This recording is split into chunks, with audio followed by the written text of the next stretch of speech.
You wake up. You go to work. You come home. You eat. You scroll. You sleep. And somewhere in the middle of all that, you forgot you had a life. You're not depressed. You're not broken. You're just existing. It's Sunday evening. You're on the couch. The TV's been on for 40 minutes, and you stopped watching it 20 minutes ago. Your phone is in your hand. You open an app, close it, open another one, not looking for anything specific, just filling space. The room is quiet, and that quiet feels heavier than anything you carried this week. You think I should do something? And then nothing.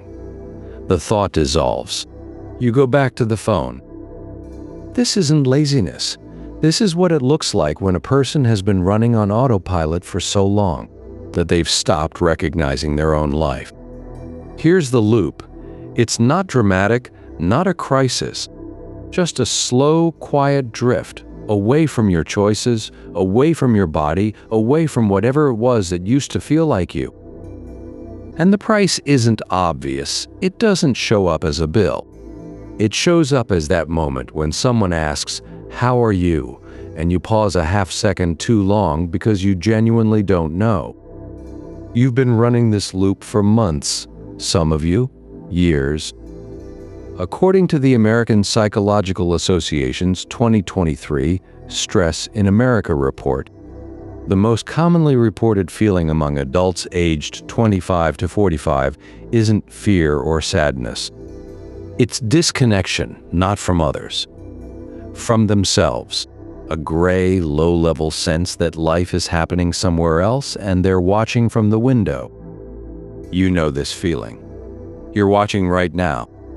Marcus Aurelius knew it too, not as an emperor addressing the Senate, as a man alone writing by candlelight before dawn.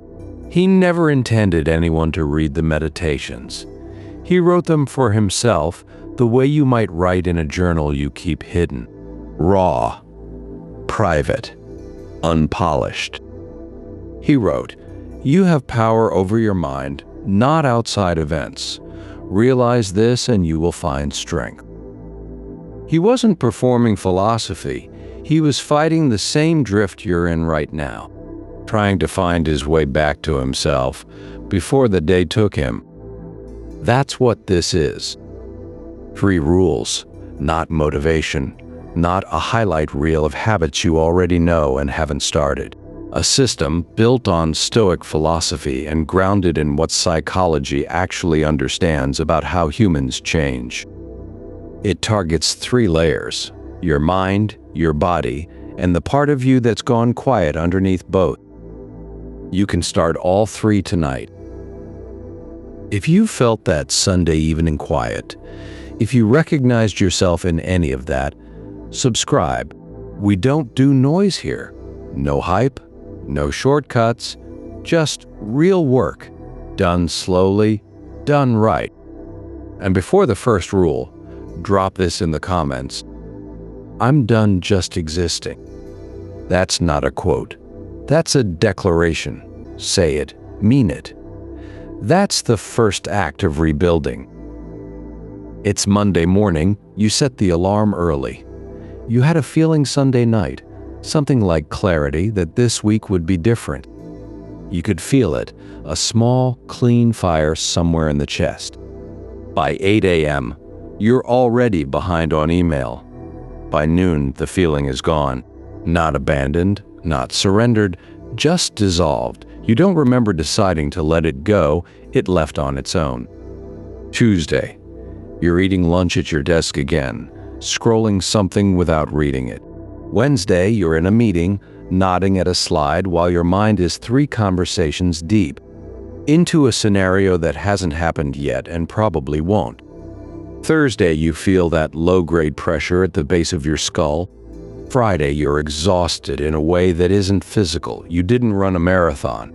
You sat in chairs and answered messages and tried to stay present and lost. It's Sunday again, the couch, the quiet. You've been here before. That's the part that starts to feel unbearable, not the loop itself. but the recognition that you've been here before. That this is the 3rd time this month, the 15th time this year. The trap feels like it should have walls, something to push against, but there's nothing. You can't escape what you can't locate. You just keep waking up inside it. Here's the paradox, and this is the one that changes everything. The trap wasn't built from your failures. It was built from your adaptations. Think about a man. Call him Daniel. 34 years old. Good job, good apartment, good life, by most measurements. He got there through a series of completely reasonable decisions.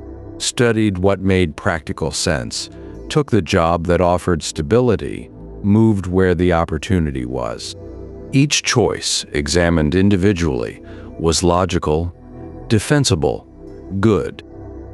Together, they built a life that fit him like a coat that's almost the right size. Not wrong enough to walk away from, not right enough to feel fully alive inside. Daniel didn't fall into his trap. He constructed it, carefully, one reasonable decision at a time. And the moment he realized it, the real realization, sitting in his car in a parking structure, at 6:47 p.m., engine off, not ready to go upstairs. That was the first honest moment he'd had with himself in 3 years. Not because he had an answer, because he finally saw the question. As Epictetus wrote, men are disturbed not by things, but by the opinions about things. Daniel's life wasn't the cage, the unexamined story underneath the life, the assumptions running silently in the background, telling him who he was supposed to be. That was the cage. And you can't exit a story you don't know you're in. Here's why this happens, and why it's not a character flaw. Your brain is an efficiency machine. Its primary function isn't happiness. Its function is prediction. Every morning, before you open your eyes, your brain has already constructed a model of the day based on what yesterday looked like. And the day before that, it's not being pessimistic, it's being energy efficient. This is called predictive processing. Your brain's default operating mode doesn't experience reality directly. It generates an expectation of reality and then checks whether incoming information matches. When it matches, no alarm sounds, no update required, the program runs undisturbed. The trap lives here. Your brain can run this loop indefinitely, generating the expected emotions, filing the expected thoughts, producing the expected version of Tuesday without ever requiring you to show up consciously. You can live an entire week inside a simulation your brain assembled years ago, and it will feel completely real, because to your nervous system, it is real. And here's the layer underneath. Familiarity feels like safety. Your nervous system rewards the known with a low hum of comfort. It punishes the unfamiliar with a low hum of resistance. That resistance doesn't feel like fear. It just feels like tiredness, like not today, like I'll start Monday. You're not weak. You're not lacking willpower. You're running a program that was never questioned. The first step out isn't action, it's examination. Tonight, 2 minutes. That's the entire practice. Sit somewhere without screens. Set a timer for 2 minutes. Ask yourself one question. What did I actually choose today? Not what you completed, not what you accomplished. What did you consciously, deliberately choose from a place of intention, not reaction? Write it down. One sentence. If the answer is nothing, write that.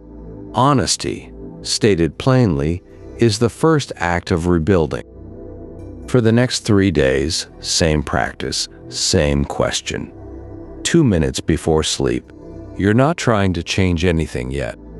You're learning to observe the loop from outside it, which is the only position from which an exit becomes visible. Days 4 through 7, when you catch yourself midday thinking, Did I choose this, or did it just happen? Don't answer it. Just notice that you asked. That noticing is the crack forming in a wall that has no walls. The marker, a half-second pause before a habitual behavior, where before there was none. That pause is you waking up inside your own life. We've named the trap. We've seen its shape. And naming it changes something, even if the feeling hasn't arrived yet. The mind has begun to examine itself. We've rebuilt the mind, now we turn to the body. The Stoics understood something most modern coaches miss. The body is not separate from the mind, it is the mind. What comes next lives somewhere most people don't look, not in thought, in muscle, in breath. In the place your body has been quietly keeping everything your mind moved past too fast to process.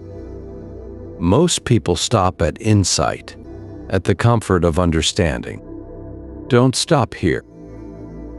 You wake up tired, not because you didn't sleep, you slept. The app confirmed it. 7 hours, decent scores, but something didn't restore. You lie there for a minute, ceiling above you, waiting for an energy that doesn't come. You swing your legs off the edge of the bed. Your shoulders are already carrying something. You haven't done anything yet.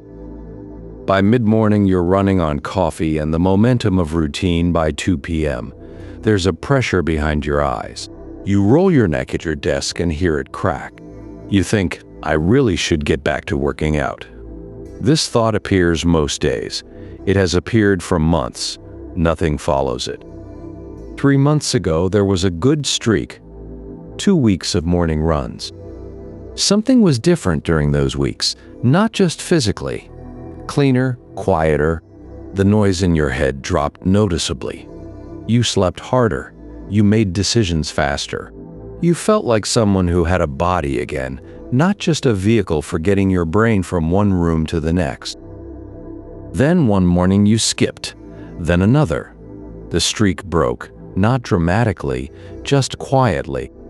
And the version of you who ran in the mornings started to feel like a different person, a temporary person.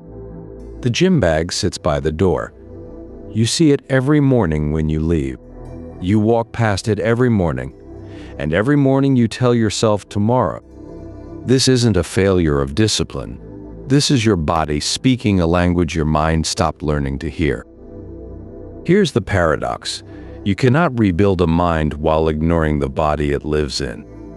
Not as a metaphor, as neuroscience. Was a woman, call her Maya, 41 years old. She worked as a therapist, articulate, deeply self-aware, perceptive in ways most people never develop. She could trace her patterns back to their origins. She could name every cognitive distortion she ran. And she was stuck, completely, quietly stuck. She'd worked her inner life for years through therapy, through reflection, through books, and still woke up feeling like something was sealed. The anxiety returned, the flatness returned. Her turning point wasn't a new insight, it was a walk. 30 minutes, no phone, no podcast, no destination, just movement. The first 3 days, her mind protested. This is inefficient, you should be doing something. She walked anyway. By the end of the first week, something started to settle. Not dramatically, just settle. Like a room after the wind dies. 2 weeks in, she described it this way. Something that had been locked up for years started breathing again. She hadn't gained new psychological insight, she'd changed her physiology, and the psychology followed. As Marcus Aurelius wrote, waste no more time arguing what a good man should be. Be one. For Maya, that meant doing the one thing she'd intellectualized instead of embodying, moving. Here's the mechanism in plain language. Your brain produces a protein called BDNF, brain-derived neurotrophic factor. Think of it as fertilizer for neurons. It supports the formation of new neural connections. Without BDNF, your brain cannot structurally build new circuitry. Understanding a pattern intellectually doesn't change the hardware. BDNF does. And BDNF rises rapidly with sustained physical movement. That's why a 20-minute walk clears your head faster than an hour of thinking about clearing your head. It's not motivation, it's biology. Here's what that means for tonight. You don't need to overhaul your schedule. You need 2 minutes to begin a signal. There's a second mechanism, and this one is older. Your body stores unprocessed experience as tension, physically, not symbolically. Chronic tightness in the shoulders, jaw, hips, chest corresponds to experience the system registered but didn't complete. Stress the body absorbed and held because there was nowhere for it to go. When you move rhythmically for sustained time, that tension has somewhere to discharge. The nervous system completes what it couldn't complete at the desk, in the car, in the meeting where you couldn't say what you needed to say. This is why some people cry on long runs and don't know why. It's not sentiment, it's completion. You cannot think your way out of a body that's holding everything in. The thinking reaches the edge of the hold and stops there. Movement goes underneath it. Tonight, 2 minutes. That's the first step. Stand up from wherever you are, go to the door, step outside, walk for 2 minutes in one direction. That's the practice for tonight. Not 20 minutes, not a workout. 2 minutes of telling your body, we're not staying still. For the next 7 days, 20 minutes, daily, on foot, no phone, no podcast. Outside if possible. Light and air matter. The goal isn't fitness. The goal is continuity. You're teaching your nervous system that movement is safe, that there's a version of you that moves through the world rather than sitting inside it. Days 1 through 3, your mind will catalog what you should be doing instead. That resistance is the program. Keep walking. Days 4 through 7, notice the first 10 minutes. Pay attention to what happens in your chest and shoulders as you move. If the noise softens, not silences, just softens, that's BDNF beginning to circulate. That's new building material arriving. The marker, a moment, sometime in the first week, when you notice you're not thinking about being on the walk. You're just on the walk, present in your body. That's the foundation beginning to stabilize. Everything built on top of that foundation will hold differently. Something has shifted. You can feel it, even if you can't name it. The mind has started examining itself. The body has started moving again. There's slightly more space between stimulus and response, a bit more air in the room. But there's one more layer, the deepest one, the one that sits underneath thought and underneath muscle. It's late evening. The work is done. The phone is face down. The apartment is quiet, actually quiet, not screen quiet, and you're alone with yourself. Something surfaces, not a memory exactly, a feeling, not dramatic, not crisis. Just a soft, persistent sense that somewhere along the way you stopped believing your own life was worth fully inhabiting, that you've been doing everything right on the outside and holding your breath on the inside. You don't say this to anyone. You barely say it to yourself. It's just there, a quiet, settled weight under everything else. Or it's a conversation with someone you love.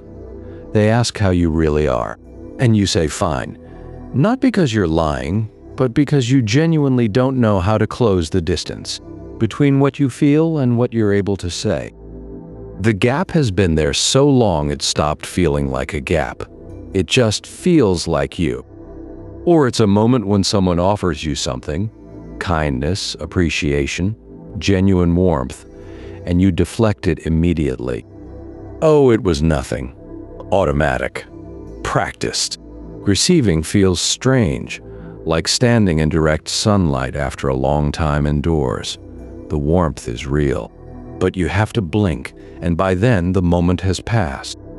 This is the last layer, the part of you that either trusts life or doesn't, the part that lets people and experience all the way in, or holds them at a careful arm's length. Not from coldness, from an old caution that never got updated. This is the heart. Here's the paradox, and this one is the most important of the three. The heart doesn't need to be fixed. It needs to be allowed. There was a man, call him Robert, 47 years old, disciplined, accomplished, self-aware in the way that serious, driven people become self-aware, not to feel more, but to perform better. He'd read the books, built the habits, done the work, and underneath all of it, quietly, he was profoundly alone.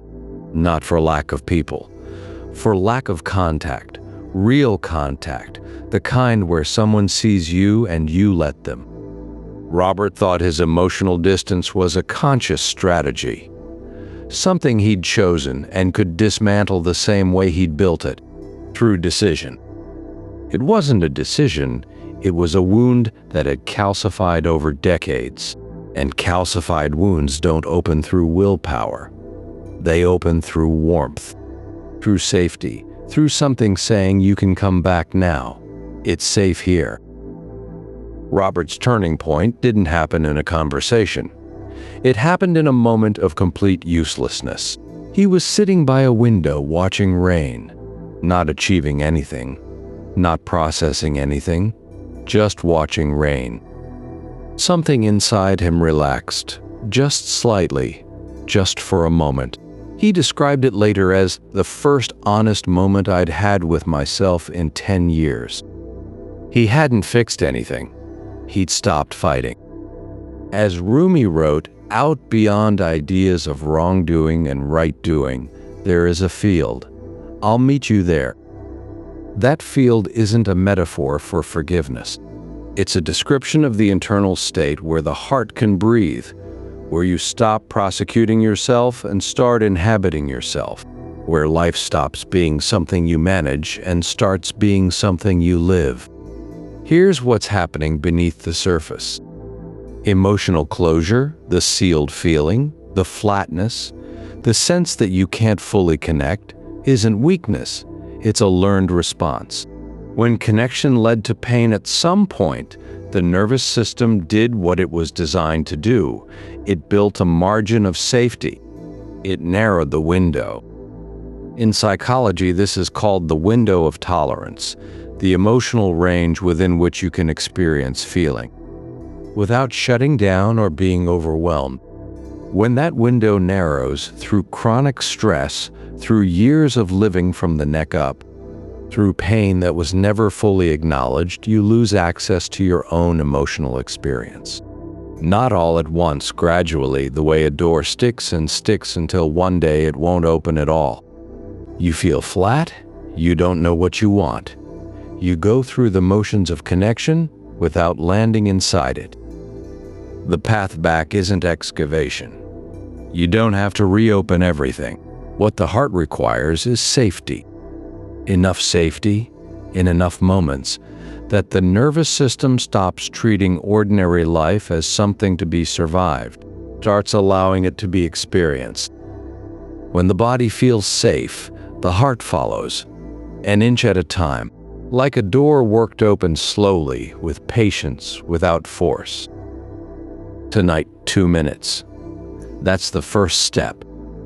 Sit somewhere still, close your eyes, place one hand on your chest, not to feel your heartbeat, but to make contact, to tell your body there is a you here, present, not rushing, not managing, here. Breathe in for 4 counts, out for 6, 4 full cycles. That's it. You're not trying to feel more, you're sending a direct signal to your nervous system. It is safe here. You don't have to hold everything. For the next 7 days, this practice once a day before the world sets its agenda for you. Morning works best. 2 minutes. Hand on chest. 4 cycles. Alongside this once a day, let something small actually land. The color of early light through a window, the weight of a cup in your hands, the sound of rain. Don't explain it. Don't analyze it. Don't post it. Just let it reach you. Days 1 through 3, the mind will try to rush past it. Let it try. Stay for 2 minutes anyway. Days 4 through 7, notice if something small moves you and you don't immediately explain it away. That's the window widening. That's the door opening another inch. The marker, a moment when warmth arrives from a person, from the world, and you let it stay for 3 full seconds before your mind steps in to categorize it. 3 seconds of real contact.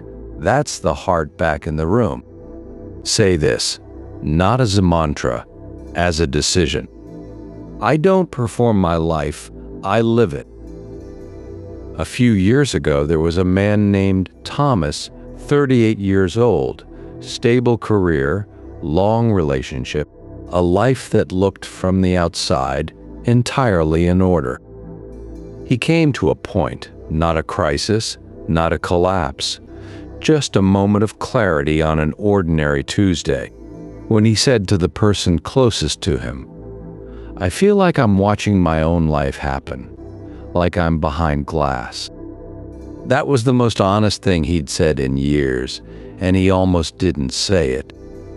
He started with small things. 2 minutes of attention before bed. What did I choose today? A walk. No phone. 1 hand on his chest in the morning before the world made its demands. Nothing dramatic. Nothing that required a new version of himself. Just presence.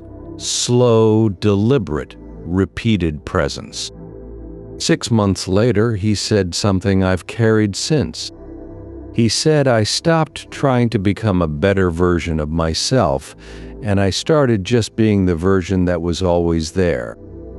Not performance, not optimization, just the man inside his own life without the glass. That's what these 3 rules point toward. Not transformation. Return. Remember that Sunday evening, the couch, the TV you stopped watching, the phone moving between apps. Looking for something that wasn't there? The quiet that sat on your chest heavier than exhaustion? That version of you doesn't need more discipline, doesn't need a better morning routine, doesn't need to be fixed. That version of you needs to come home. And home isn't a destination, it's attention, presence, the willingness to be fully here in your own body, your own mind, your own one life, without the distance. You have 3 rules now. 1 for the mind, 1 for the body, 1 for the heart. Start tonight. Which rule landed hardest, 1, 2, or 3? Drop the number in the comments. I read every single one. If you're still here, subscribe. We go deep. We go slow. We do the real work. This is just the beginning.